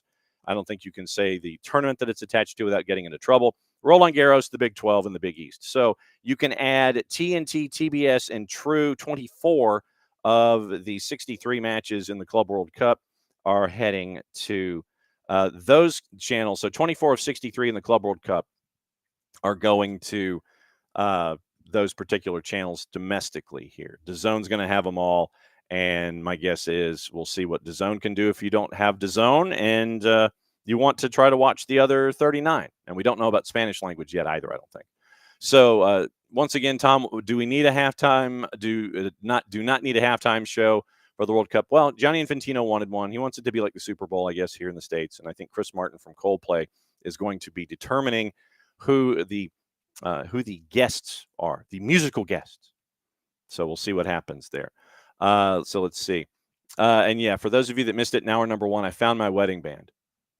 Found it. And so, yeah, I now have the silicone one as a stopper until we can get this resized, if we can get it resized. But yeah, found it between two separate pieces of clothing laying on a rocking chair in the office. And I don't know how it got there. I'm guessing that when I was putting one down, the ring ended up just coming off of my finger and landing between the two pieces of clothing that was resting on the rocking chair. So literally, as I was peeling stuff off the rocking chair to come down here to Macon, boom, there it is. So Emilio, matching my madness, left prescription sunglasses in the case on the car well where the wiper blades are. Bought a replacement 3 months later, noticed them still sitting there. Yikes. I mean, that, and you wouldn't have you didn't, and I'm guessing because the case for the prescription sunglasses was probably the same color or paint scheme, you didn't notice that it was something different. So I'm surprised that the case actually withstood 3 months worth of weather. And I don't know how the glasses ended up, but that's just weird. I'm right there with you. And Ricky, good morning. $800 on a garage door repair. I'm guessing that you just had to go and buy a new garage door. Was it something with the motor and the door activation and the remote control, or did someone actually plow through it and you had to actually have a new door put in? So that's my question this morning. So yes, good morning. $800 worse on a garage door repair. And Tom mentioning it is PTSD, same issues plaguing the team. Hard not to get antsy. Got to show that you care, that you care about fixing them, and soon. David, good morning. Talking about Noah Cobb trying very hard to get Derek to hold the line and keep Charlotte off sides. And but like I said, I think, Noah is going to be, and Derek, you are not the only one in this discussion. Derek believes in Noah Cobb. There are a lot of folks that do.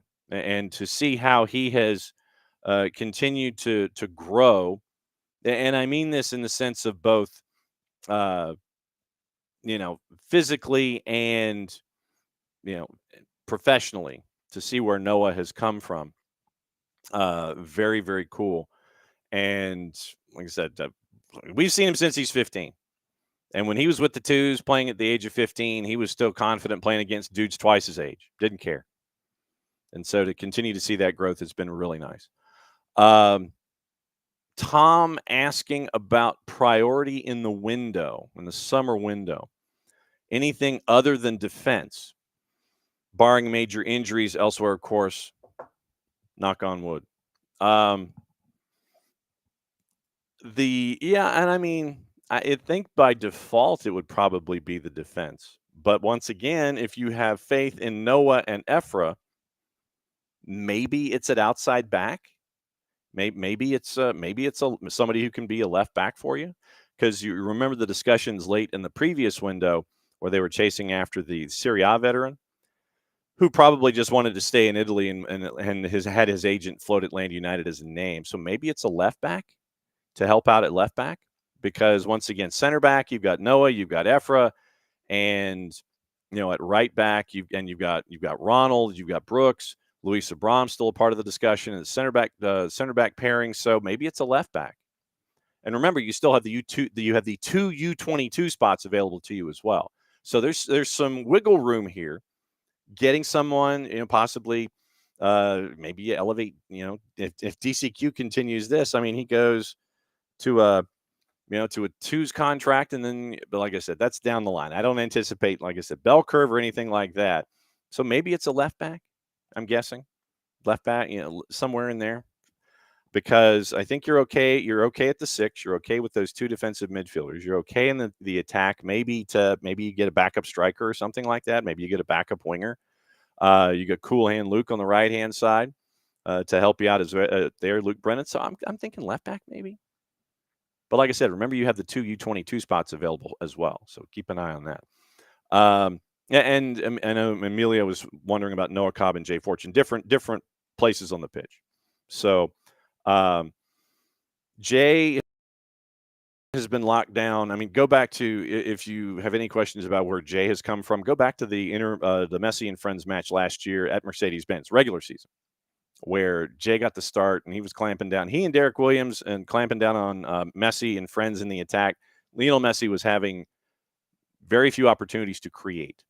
And Jay Fortune sticks in a tackle. He's not afraid of anything like that. So Noah Cobb at center back, solid, growing. We know that. Jay Fortune, to me, when it comes to whether you have Jay going forward as a midfielder or staying home more as a 6, I think we're seeing that with Jay Fortune as well. So I think that the development is there in either way.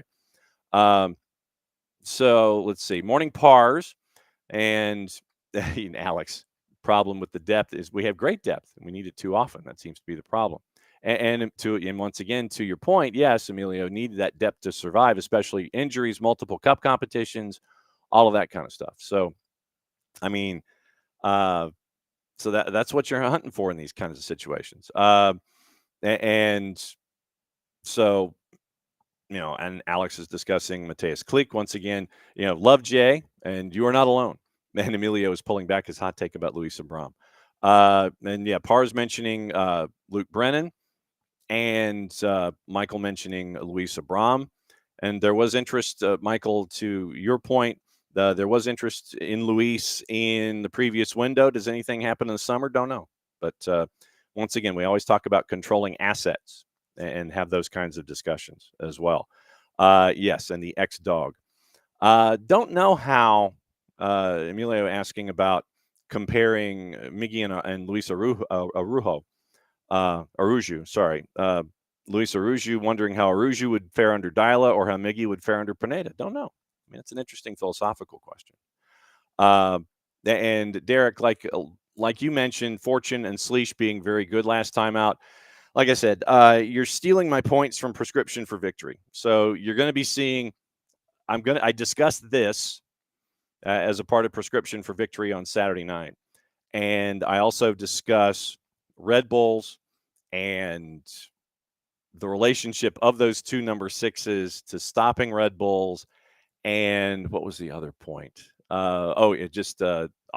So literally this week, for those of you that are going to Mercedes-Benz Stadium during the week here on SDH, you will have seen all the points that were gathered for Prescription for Victory. I'm fairly confident. 2 of them have already been shown already this week. So that's where we are. But yeah, Fortune and Sleesh. And to your point, Derek, we mentioned Jay's numbers. Let me get Bart's numbers really quick. And just to give you an idea as to the relationship and what we saw from the 2 of them. Like I said, we had Jay's numbers, and Jay's numbers were off the charts. I mean, it was Jay punched a 7.5 on SofaScore. Bart actually had the highest number, I believe, started in the matchup against Charlotte. If I remember correctly, Bart had a 7.9. And like I said, I don't know what their metrics are. I don't know how they measure things. And it's like, how does someone who scores a yellow end up with like an 8.2? Those kinds of things. But to the point about Bart and Jay, Bart had a 7.9, Miggy had a 7.7, Jay had a 7.5. And Stian Gregerson actually had a 7.2 on the day. So Bart Sleesh had the highest number, according to SofaScore, for the matchup against Charlotte. His numbers played the full 90, and I'd love to know just how many miles he tracked. Because that's what Bart traditionally does, like 6-7 miles, Saba 6 or 7 miles. 90 minutes, 96 touches for Bartosz Sleesh, 73 of 81 passing. 73 of 81 passing on 96 touches. It's 90%. 2 key passes. Completed all of his long balls. There were 2. 11 of 14 on his duels. 6 of 8 on ground duels, Bart, and won all 5 duels in the air. Against the attack of Charlotte, Bart Sleesh, 5 of 5 in the air, 6 of 8 on the ground. Fouled once, 5 clearances, 1 pick, and 5 tackles. So basically, Bart Sleesh in Charlotte was brought to us by the number 5. 5 for 5 in aerial duels, 11 of 14 overall. Only losing 2 duels on the day. 5 clearances, 5 total tackles for Bart Sleesh. So the confidence that we're seeing in him truly is growing. And I think that having Mateus Click there in the preseason, getting to this point, I think that we're seeing that confidence in that relationship. But once again, you see somebody like Jay step in. We mentioned Jay's numbers in hour number 1. And you see that more confident Bart Sleesh, and just the fact that, and I went back and looked at those numbers the first time, I was like, seriously, did not lose a duel on the ground, 6 of 8 in the air, handful of tackles, and blocks and steals and everything. Literally, he's a guard that's registering in like 4 or 5 different categories. So Bart Sleesh had tremendous numbers on the board against Charlotte, the highest rated player, courtesy of our friends at SofaScore. And yes, Tom, this is point number 3 in prescription for victory. Point number 3. So to your point, and morning Andy Caps, and to your point, Tom, and this is the third point for prescription, so here you go. The key against Red Bulls is to have them play against type. And how do you do that? You have them come from behind. They're prepped as a system to play from ahead, because if they get that first goal, they shut it down and they're going to do their thing and they're going to push and they're going to press and they're going to frustrate you because you've got to play catch up. That system is not something that works well when you're coming from behind. So if Atlanta scores first, to Tom's point, then they're having to sit there and go against type to try to get that equal goal and then chase after the eventual lead or a possible game winner. If you score 2 against them, last season they only won 1 time. So I think it was 13 of 14 where there was more than 1 goal scored in 13 of the 14 matches. They did not win. So I think they were 1-8-5. So 1 win, 8 losses, 5 draws when they gave up 2 or more goals. So that's the key, is to have Red Bulls have to flip their own script, and they would have to press, and then they would have to do even more so if they're trailing, which would create more opportunities and more mistakes in theory, because they're trying to push further than they would initially going up against type. So that's the key. Score against them. You get that second, that's the bonus. Remember last time that Atlanta United scored 2 against Red Bulls. It was in Mercedes-Benz Stadium last year. Yes, one was from the spot, but you got 2 goals against Red Bulls. You had a 2-0 lead until 90+7, I think, with Elias Manuel. So you had a 2-0 lead. They get the by the way. And if I remember correctly, a lot of folks were wondering why there were 7 minutes on the clock, or it was 5 minutes and Elias Manuel scored at 90+7. And it was very strange that Red Bulls had that opportunity for Manuel to score at 90+7, and you win 2-1. So score first. And that's pretty much the third point. So contain Forsberg. You can do it with your 6s. The 6s did really well against Charlotte. And then score first. Make Red Bulls have to play in a way that's not their own. And that's where you go. But like I said, I would recommend going back to listen to our conversation that we had with Mark Fishkin from the Seeing Red Pod. And we broke everything down from the Red Bulls perspective as to what to anticipate from Sandro Schwartz and his group coming to town on the weekend. So there you go. Morning, Andy Caps. We'll see. Morning, David. And I'm literally just buzzing through. So getting through and should not mess with the rhythm. The halftime show at the World Cup should not mess with the rhythm. And so Alex says just replaced the motor himself. See, now, Alex, I would probably just have you come over to the house. If we had an issue with our garage door, I would just say, look, call Alex, have him do it if it's a motor. But it's also, I think, the original garage door setup than when the house was constructed or the townhome was constructed. So it would, whenever ours dies, and you've got the garage door that warps because of humidity and such, and we have that issue. So I would love to call you if it was just a motor thing, but it's also probably the original garage door in our place, and we keep waiting for the thing to fall apart, and we would just have to order a new one. So and David, to your point, let's get some U22s, see and develop in what we can sell, use resources long-term, getting some Armada type cash, kind of like what we with more of the same, more of what we've been doing. But yeah, there are a lot of folks, and this is where I would once again recommend. I would recommend to all of you, if you have the chance and you're up near Kennesaw, I would recommend catching a twos match. Yes, you can catch it on the network, and we love it when you do. Don't get me wrong, but you end up with all of this opportunity to make sure that you kind of keep an eye on what's going on. So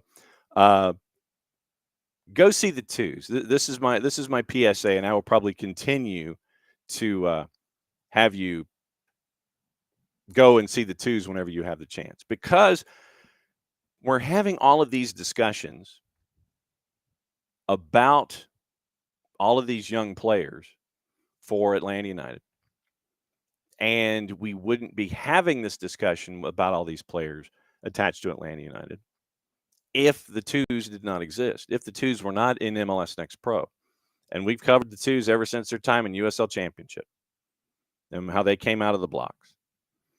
And so when we get to have these discussions about all of these young folks, and as I say this as the FUD in the room, all these young folks, I feel like I should, bow up and kind of walk funny for 15 seconds. If we didn't have the discussions that we're having about guys like Noah Cobb, about Efren Morales, about Dominic Chongqui, about Caleb Wiley, going back to the George Bello discussions, the George Campbell discussions, it's about what Atlanta United has been building through the academy. And there are folks in the academy that we get the chance to see that you're really looking forward to seeing what their next steps are. And I mean, I'm not going to put any pressure on those individuals by sitting here and saying that so-and-so is the next blank. But when we do get to broadcast the academy games with our friends over at ASMG, and we get to do that at ATLUTD.com/live, you get to see the growth of the program. You get to see those next folks. So if you're not doing anything, watch the academy matches. I would recommend go and see the twos. It's a good time. You get to hang out with us. We're up in the broadcast booth, up in the S suite. Abby goes. You get to see Abby. Abby gets the front row seat. So I would recommend, like I said, this is my PSA to you. So you can sit there in addition to what we do when we talk about it here on the show. So you can go see the twos. And I know for some that it's geographically, really rough, because if you're on one end of town and having to go to Kennesaw, do it on a weekend. I know midweeks are difficult and things like that, but if you can go on a weekend or on a Friday night or something, go see the twos. Like I said, we have the coverage on the network over on our Mixler channel. Previews coming up in just, I think, next day or so. So keep an eye out for that with Jason and Maddie. Go see the twos, so you can sit there and see where the process is going with Steve Cook and what they're able to piece together, match by match, and see who's growing, and see, you can sit there and say, I knew them when, one of those kind of things. So that's my PSA to go see the twos. Go see the twos, go catch the twos, and you can sit there and be like, well, I saw him against Philadelphia Union too, and he put Kevin Sullivan in the spin cycle. One of those kind of things. So, so that is my PSA for the day when it comes to Atlanta United 2. And so, go catch the twos. And so that way, once again, you're supporting the twos. You're supporting Atlanta United on the levels of the growth of the game. And you get to see something different. And so, you can listen to as many of the matches as we can staff here on the network over at our Mixler channel, soccerdownhere.mixler.com, or you can download the Mixler app, MIXLR. Follow it, Soccer Down Here and SDH2. And then what you can do is, when you follow Soccer Down Here and SDH2, when there's a live game up, you get an email notification. Hey, there's a live game going on over on the SDH network. And you can click through, and you're ready to go. So if you haven't already, download the Mixler app, follow our channels, and then that way you can be as up to date as possible when it comes to everything going on the network. Speaking of which, yesterday, big day for us on the high school side of things. We used both SDH 1 and 2. Drew Dickinson was on the call for Harrison and Walton last night, and those matches are archived, and you can listen to them on our Mixler channel. Jason, after the GA 100 presentation in Dalton yesterday, went to call Vestavia Hills and Dalton. That was a 6 o'clock kick, and that was on SDH 2. So when we had Creek Cup earlier this year and a situation like yesterday where we parachute in and call matches, 2 places at once, we have 2 channels. That's what they're there for. So that was big to be a part of all of that here at the network. And so Friday is once again the 2s and Red Bulls 2. That'll be on the network. I think a 7:30 kick from the Fraction. So tune into that on the network as all of our live events are on our Mixler channels, SDH 1 and 2. Once again, the preview for Atlanta United 2 coming out next couple of days. And I imagine we're going to have a preview show catching you up with everything before Red Bulls 2 and Atlanta United 2. So you can listen to all of that stuff on our Mixler channel, getting you ready for MLS Next Pro here in 2025. Okay. Yesterday, we have the CONCACAF Hemispheric Extravaganza. We have Champions League to get into, and we have all the things. So yesterday in Champions League, somebody put up a number, and the loud applause that you heard was Bart Keeler, because Arsenal put up a number on Club Brugge. And the last time that when you put up 7, you always wonder and you worry if you've done too much and like you've out of your system, and you're like, wait a minute, did we score too much? We're hoping that you didn't score too much. Yesterday, you were favored, not misunderstand. You were favored at a -5, but you went to PV and you put 7 on the board. 7-1 winner for Arsenal is one of the late games. Dortmund and Lille had a 1-1 draw. Real Madrid on a late goal beat ATLUTD in the Madrid derby at a -112. These are first legs. And Aston Villa beat Club Brugge by the score of 3-1. So a big day for Aston Villa, big day for Tyrone Mings and for Marco Asensio. Beating Club Brugge, Arsenal put 7 on PSV, Lille and Dortmund draw, and Real Madrid 2-1 winners over ATLETI. The draw, by the way, for Dortmund and Lille was a +301. Arsenal was on the minus side. Real Madrid was on the minus side. Aston Villa favored on the plus side at a +140. So all of those happened in the first legs of Champions League. Today, by the way, and a little later, we'll get into what to watch, where to watch, and how to watch it, in addition to gossip, rumor. 12:45, Inter is at, they're a -169. Bayern is a -139 hosting Bayer Leverkusen, who's a +375. That's at 3 o'clock. The other two at 3 o'clock, Benfica, Barca. Barca's a -116. We'll find out in a little bit who they're chasing after and who they think they can sign in the next window. And PSG and Liverpool. This one is obviously the one that is the marquee matchup of marquee matchups. And we will see what happens in this one. PSG, by the way, they're both on the plus side. So if you are interested in the juice boxes in that one, PSG is a +152. So it doesn't matter if you go PSG or Liverpool. They're both on the plus. Liverpool, by the way, is a +173 underdog. And your draw is a +254. So PSG's favored at a +152. Don't think I've seen a number that high for PSG in Champions League in quite some time. And the fact that Liverpool is going to the Parc des Princes as a dog at a +173, that one is just as entertaining as well to sit there. And that's what we refer to as an interesting number. That is an interesting juice box layout. Big day today in CONCACAF Champions Cup. You have the 4 matches, 2 at 8:30, 2 at 10:30. Then the matchup at the Erector set tomorrow involving Messi and Friends and Cavalier. Cavalier, by the way, is a +3211 in the composite, courtesy of our friends at Odds Portal. And Messi and Friends are a -3333. Your draw is a +1444. If I'm you, I'm not touching any of it. At least not that one on Thursday.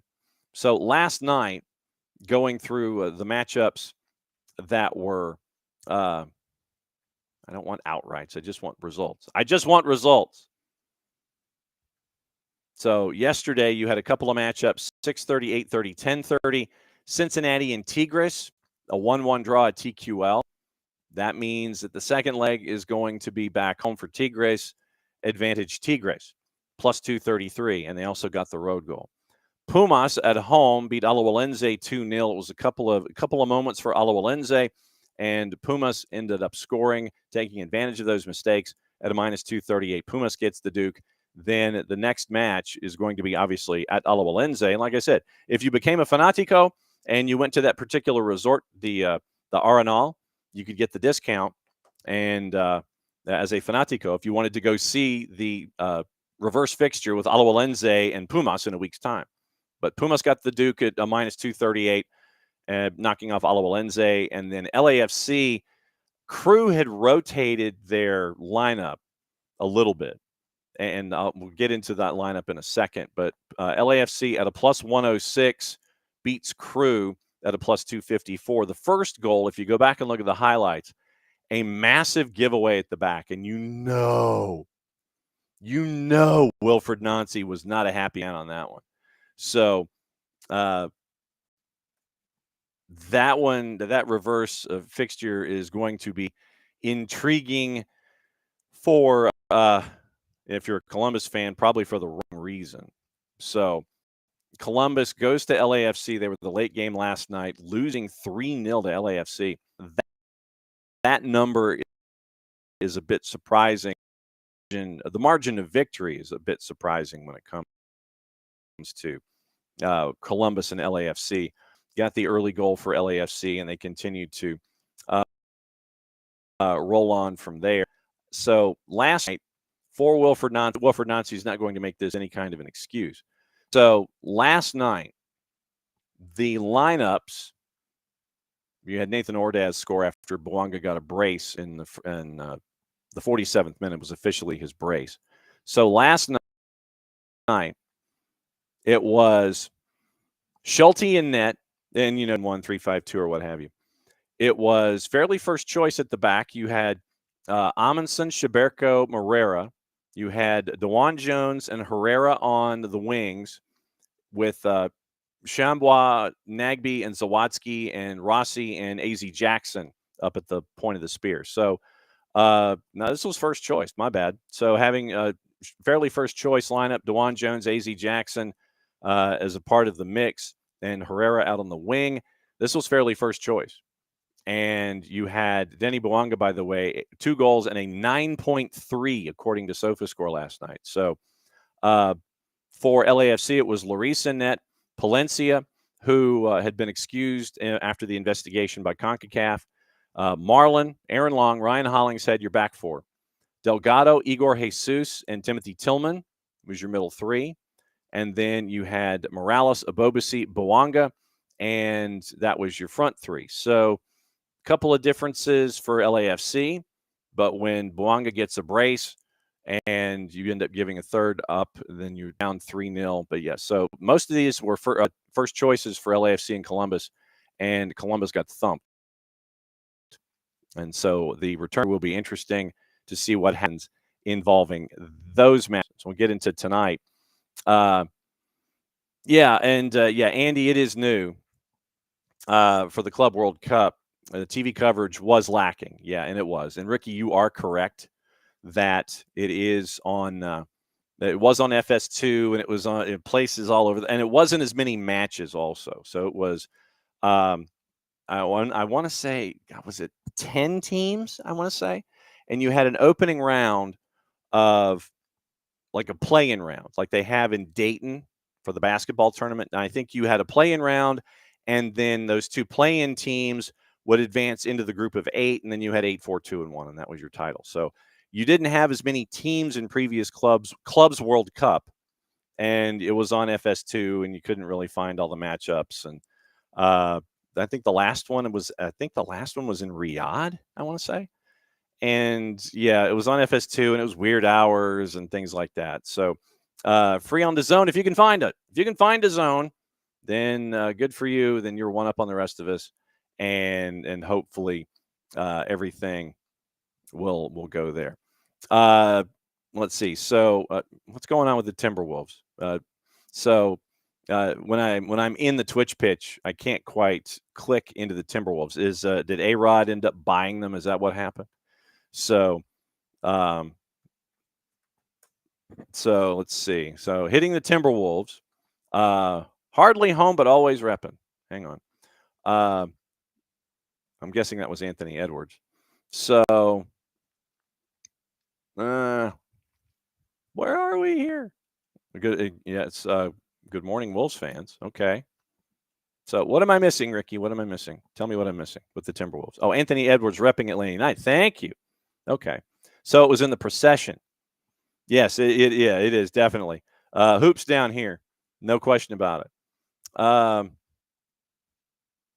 Absolutely true. So I'm trying to go past the highlights into the walk-ins. And so, but yeah, so I'm hoping that Atlanta United gave Anthony Edwards a bit of the hookup, you know? You go, it's like, hey, I want to rep my hometown team. Okay, here, Anthony. Oh, very nice. And apparently the Illinois grads were flashing T-shirts about the upside down banners. So that's very cool. I'm going back into the introductions.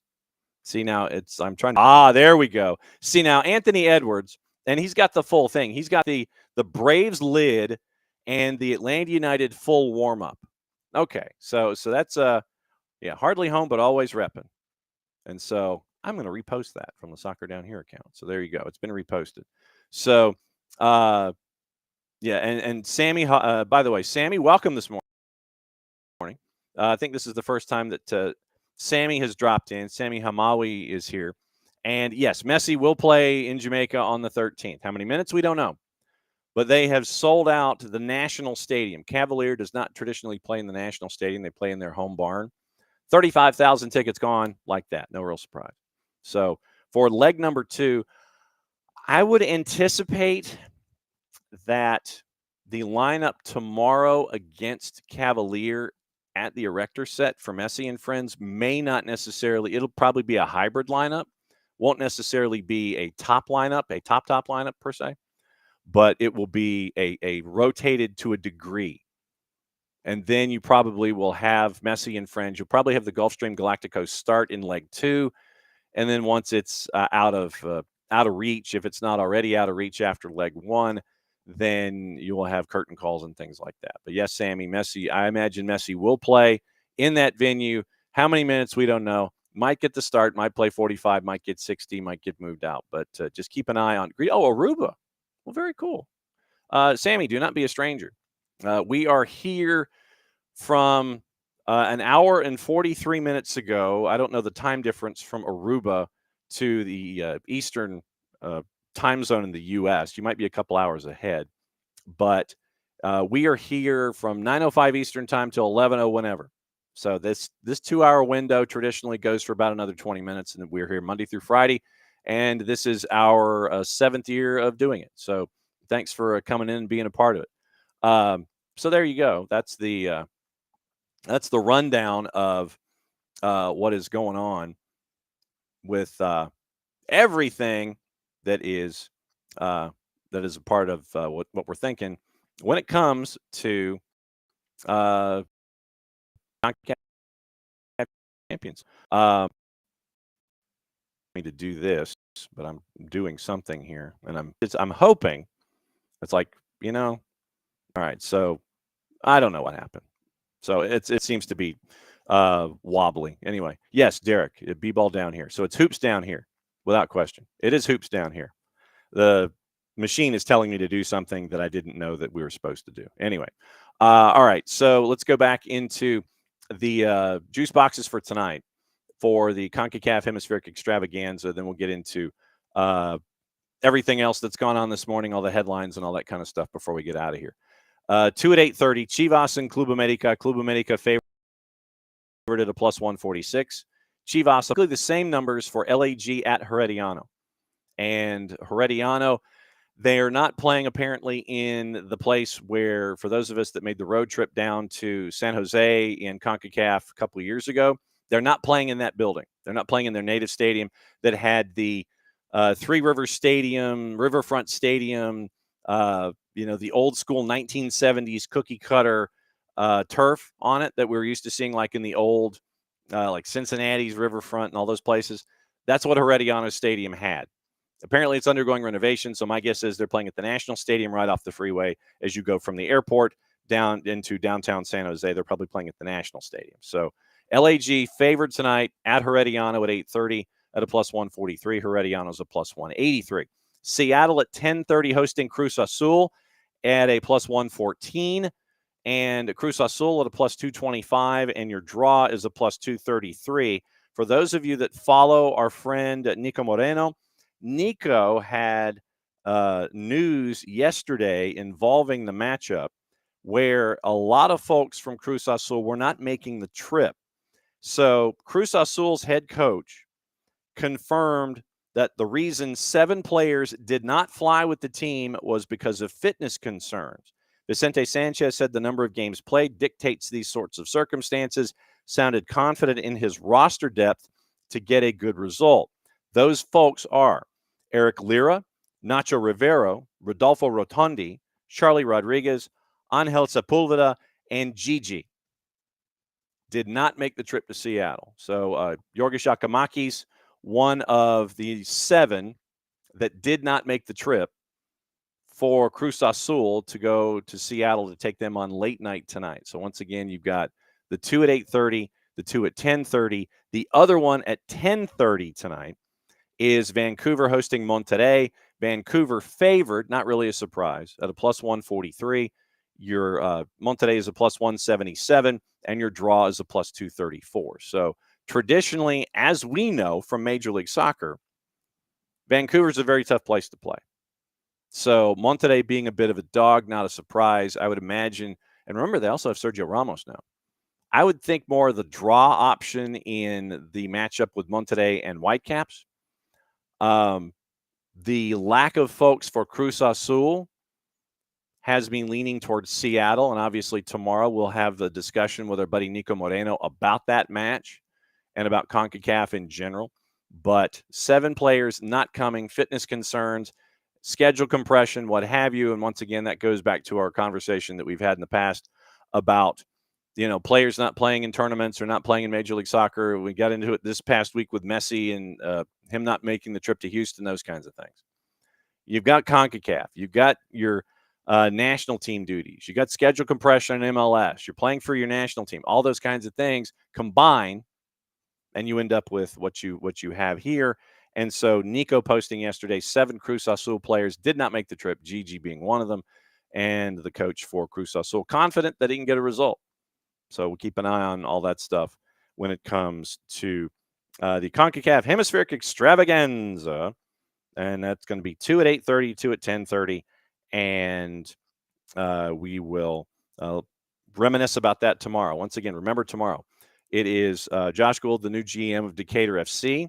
He'll be batting leadoff, coming right out of the blocks. And we're going to discuss Decatur FC, the WPSL, his look back at year 1, and what he's looking at year 2 to try to maintain, if not surpass, the momentum that was there in year 1 in the WPSL. Then we have the Power Hour in hour number 2. It's Nino and Nico. Nino will go around the world. We'll see if Nino Damas was correct about anything, our buddy from Gold TV.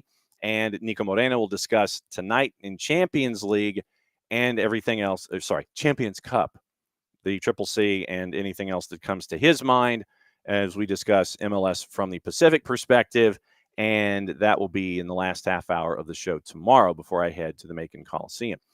Friday, once again, remember, hopefully catching up with our friends from Beyond Goals Mentoring. This should be Mr. Parkhurst's turn. So we get to talk about USL Championship. We get to talk about Tidewater Landing, talk about Rhode Island FC. What do you do for an encore? And all the mentoring things that we get into when it comes to what they're doing at Beyond Goals with he and Mr. Greg Garza. So very, very cool stuff with them. Hour number 2, the Weekend Whip Around, where we go through all of the games. And if anybody wants to come and crash and talk about their particular game and their particular team, they can. We just send out the bat signal to all of our friends. And if they want to show up, they can show up and they can talk for a couple minutes. Jason should be joining us about 10:30 on Friday. All right, so let's go through all the news, gossip, rumor, and innuendo, what to watch, where to watch it, how to watch it, all of the things, as I say. So going through all of the headlines and stuff that we go through overseas, and once again, let you know what's going on over there. The FA, we were discussing what was going on with Liam Roberts, and that was an early topic this week with Bart and with Reffing Down Here. So the FA officially, they had a deadline of during the show yesterday to file paperwork to challenge the initial suspension for Liam Roberts. They did. They're pushing to get a longer red card ban. The FA has requested Roberts received increased punishment on the challenge on Mateta that gave him 25 stitches in his left ear. Shown the red card, and incident was described by Steve Parrish, and we have the Steve Parrish sound. Governing body said the FA claims that in the circumstances, the standard punishment for this offense is clearly insufficient. Liam Roberts has until Thursday, March 6, to provide a response. FA rules allow it to intervene in a matter where a player has been dismissed and it deems the situation, quote, truly exceptional, end quote, and the standard punishment clearly insufficient. The FA spent the weekend debating the decision before making the request before the deadline of 8 o'clock yesterday morning, our time, and the appeal considered by an independent regulatory commission. And the Millwall's fans in their matchup yesterday against Bristol City had a minute's applause and solidarity. They have described, Millwall has described the challenge by Roberts on Mateta as unfortunate. Dude led with his boot. Dude led with his cleats like he was Shawn Michaels. That's unfortunate. Strongly denied the harm was intentional, defending their player after he was subject to online abuse. Now, that's the other thing. The online abuse, that's not called for. That's crap. Not a surprise, but it's crap. So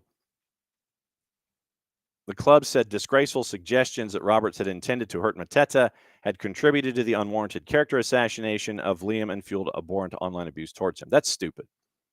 Not a surprise, but it's stupid. Don't do that. But the idea that the challenge was unfortunate. When you lead with your boot and the other guy ends up with 25 stitches, and your fans apparently on the audio of the broadcast, they are heard chanting, let him die, let him die. But of course, that kind of fits into the Millwall DNA a bit. So Millwall, obviously, they're going to back their player. And Millwall and Roberts have until tomorrow to come up with a reason why the ban should not be extended. So that's probably the biggest off-the-field stuff that happened yesterday. Not a surprise. The FA challenged it, and now there's another day where you can sit there and go,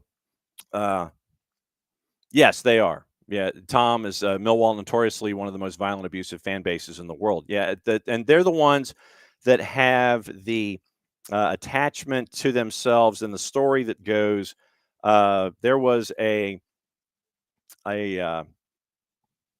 robbery, and there was a crime that was being committed, and the robber, and this is, like I said, this is probably more story than it is actual fact. But it lends itself to Millwall and their, what's the word I'm looking for? Their appraisal of them, their self-appraisal. So guy goes and there's a group of football fans, and they're all in a group. So the thief, the alleged perpetrator, is like, okay, give me your wallet, give me your wallet, give me your wallet. The other fans, they do that, and the wives' tale goes that one of the ones in the group was a Millwall fan. So the alleged perpetrator is like, well, give me your wallet, give me whatever. And the Millwall fan goes, blank you, I'm Millwall.